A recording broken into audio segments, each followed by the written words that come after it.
I'm going to start off with Pierre Arpin, or Arpin. Might be Arpin. I think he's in France. I think he's Canada, actually. Or is he? Okay. Yeah, he's a customer. Would you wear a kilt with an argyle to a job interview? Now, assuming you're not going full whole hog with ghillie brogues and stuff, but would you wear an argyle jacket and a kilt to a job interview? I've thought about this before. I've kind of struggled with it. It depends on the job. It depends on how... There's a lot of factors involved. It depends on the job. Depends on how badly I want the job, and I'm willing to change who I am for the job. It depends on what the dress code of the job would be. Depends on if you know the people or not, and all these different kind of things. It also depends on how often you wear a kilt in your own life, like daily. Do you wear it every single day, and that's just who you are? Or do you wear a kilt, once a month or just on special occasions? So it really depends. And I hate to kind of give a, I don't know, answer, but it depends. You're not copping out. No. If it was a manual labor job, and I wanted to be memorable and I could dazzle them with speech as well, and I wanted to add the shock value of it, sure. If it was a job here, absolutely wear a kilt to the interview. Worked for me. You'd be shocked how many... Well, you were just kind of... It was a weird interview process with you. Yeah, but I was kilting. Yes. So. But the... you'd be shocked how many people interview here and don't wear kilts, which kind of always surprises me. Like, you're interviewing at a kilt company. You should probably prove that you own a kilt. Maybe not all of them have them, but I think they'd try. Well, the ones that do, I thought would. But anyway. I digress. If you're going for a job on Wall Street, no. If you're going for a job, the one thing that I've always thought was very, very underutilized.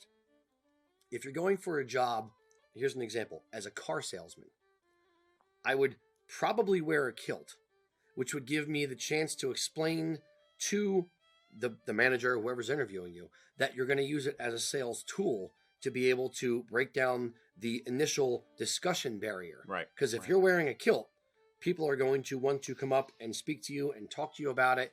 And therefore, it's going to be an easy, change over to, tell me about your family and what brings you in here today. And it's a lot, all the barriers are down if the person's already talking to you about something they think is cool. You will potentially go the opposite direction with some people who may say like, I don't want to talk to the guy in a dress. But maybe. If you have a staff of 20 salespeople or 10 salespeople, that'll help you stand out. So, yeah, I'd say that if there's a performance aspect to the job, then you're showing that you can really be out there and show confidence and also some personality. You got some moxie. So I would say that if the job entails that, then why not? And again, it probably depends on how badly you want the job. I would not expect a 20-something who's trying to find a job to make sure they can make rent to necessarily take the risk if they're worried about getting a job with a regular corporation or something. But if you're in the middle of your career path, and you want to show some personality and some confidence, then it could be very useful. I would say this as well. If you currently have a job, if I'm going out, I'm living on nothing. I have no money, no job. I need a job to be able to make rent next month. I would not wear a kilt necessarily because it would be some kind of weirdness potentially if you're that desperate for a job. If you are in a job that you like, but or you find reasonably acceptable, I think I know where you're going. and you want to see what else is out there, and you like wearing kilts, and you think it would be awesome to wear a kilt every day, then I would start looking for other jobs.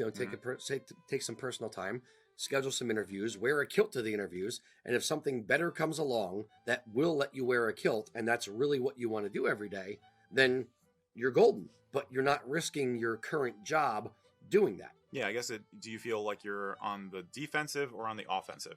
Very good way to put it. If you're vetting the company as to whether you're going to actually get along with them, then maybe the kilt would be a good way of nipping problems in the bud. That's a good point too, because interviews go both ways. It's, the company is interviewing you to see whether you would be a good fit with their organization.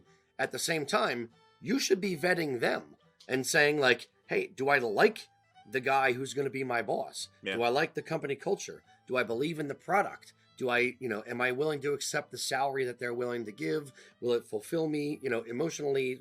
Will I like the job? Assuming you have the choice. Yeah, that's where I'm going. Yeah. So but you're vetting them as well. Even if you don't have a choice, if you go into Wawa and McDonald's and other, jobs like that, McJobs. You're still vetting them. Like, does Wawa have a retirement package? Do they have health benefits? Do they have whatever for whatever salary or hourly rate that they're offering? Is your shift manager a jerk? Yeah. That's fair too. Yeah. So that's my long-winded answer. Okay.